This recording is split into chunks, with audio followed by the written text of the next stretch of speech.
I've never done anything even close to this huge. T2 might have been this in its day, but all these years later, it's like, holy crap.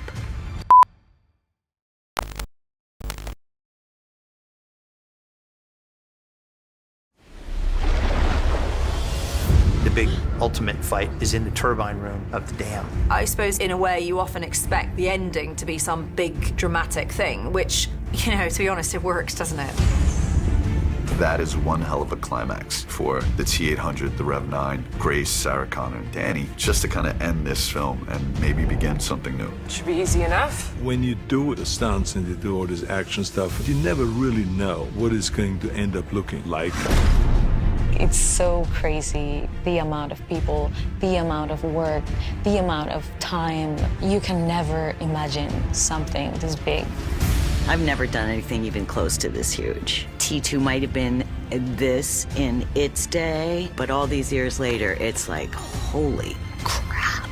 It's huge.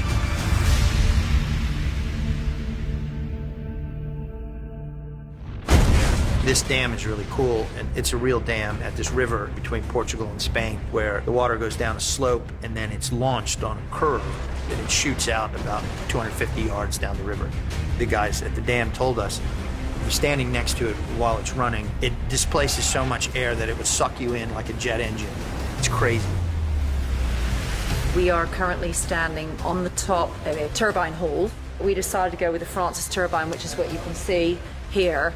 And that seemed to work very well for all of the action that we did, and it gave all this layering and all these different walkways that you can see behind me.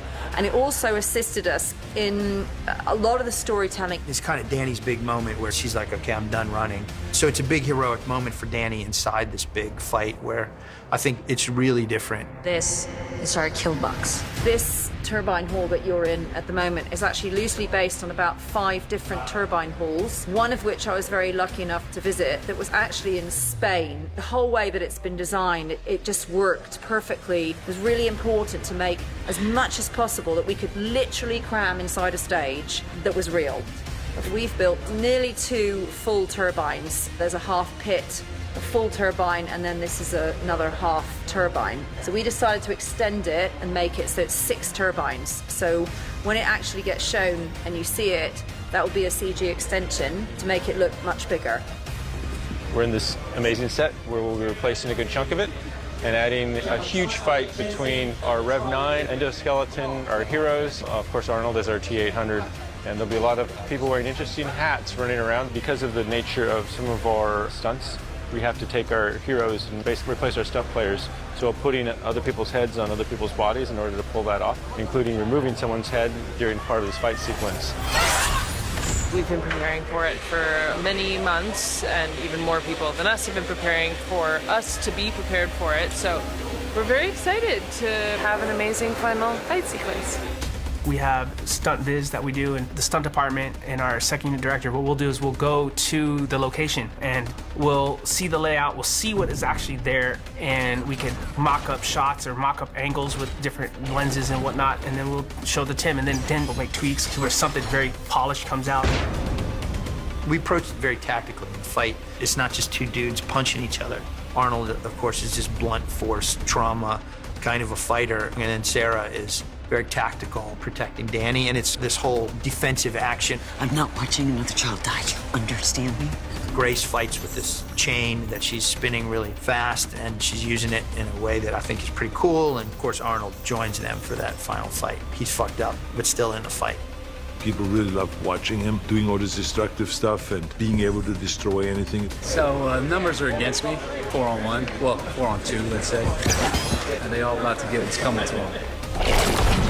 Gabriel splits into the Rev-9 Endo and the Rev-9 Ecto human-looking facade. And we do that with Gabriel playing one of them and his stunt double playing the other. To the audience, the Rev-9 will look like our actor Gabriel, and eventually he'll split, and then his skeleton essentially leaves his body as if it was underneath him, and his liquid form separates. And then he'll be running around as this kind of skeletized version of him. I'm Micah Carnes. I'm the assistant fight coordinator, and right now I'm doing motion capture for the endoskeleton. There's a bunch of trackers on the suit, and then somewhere in post, VFX guys do their thing. and on the day you'll see that it's an endoskeleton. It's not actually that hard because you don't have to imagine that much. You have 2 lines of sight, and then they'll just call cut when they reform, and then one of them goes away and Gabriel plays the rest. In the turbine room fight, you see a moment where the Rev 9 is hit up against the column, and then right on top of him is the T-800 swinging a blunt object, and he just barely gets out of the way and hits the column, causing destruction to the column. So if you imagine machine-on-machine crime, bam, explosion, dust, concrete debris, that'll definitely show some power. T-800 gets increasingly damaged, so we had some very complicated work in terms of taking Arnold and then augmenting him with the shredded arm and parts of his face revealed.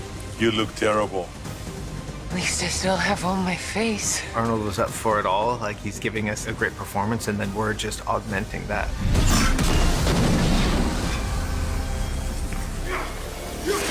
Our stunt doubles do the more dangerous stunts, and they're great at it. This guy, Jason True, man. Thank you for him. Freddie Bosiegas is a rock to the show. I can't say enough great things about him.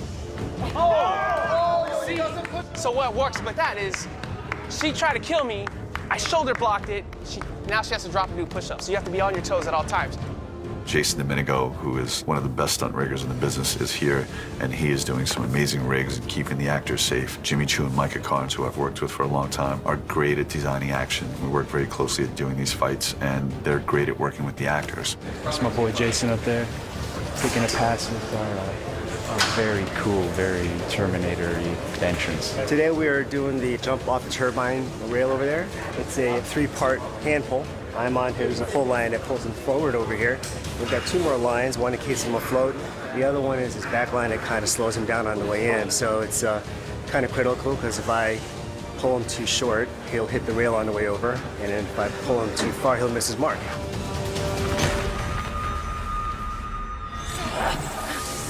The scene where Grace is pulling on the chain is incredibly complicated just in terms of the damage to Gabriel. In order to create the effect, we actually just replaced the lower jaw, but we kept the eyes and nose and all the places where he was giving us this like really amazing performance. You need something that can kill a fucking Terminator. So, in my mind, the only force powerful enough was some sort of electromagnetic field that could destroy at least the skin part of it. And then this seemingly indestructible endoskeleton would be the final leg of the battle, and that's what we have to use Grace for. I'm sorry, Grace. This thing is basically unkillable. It takes the combined efforts of all the characters in the film to take this thing down. I'm gonna kill you, fucker. It's just nonstop. It's like, hit the floor and smash your face, then get up and then grab her and pull her up all day. I think the most exciting part of it is that all the action has a background and has a deep urgency within the story. The action is always about character. It has to be rational, it has to be believable.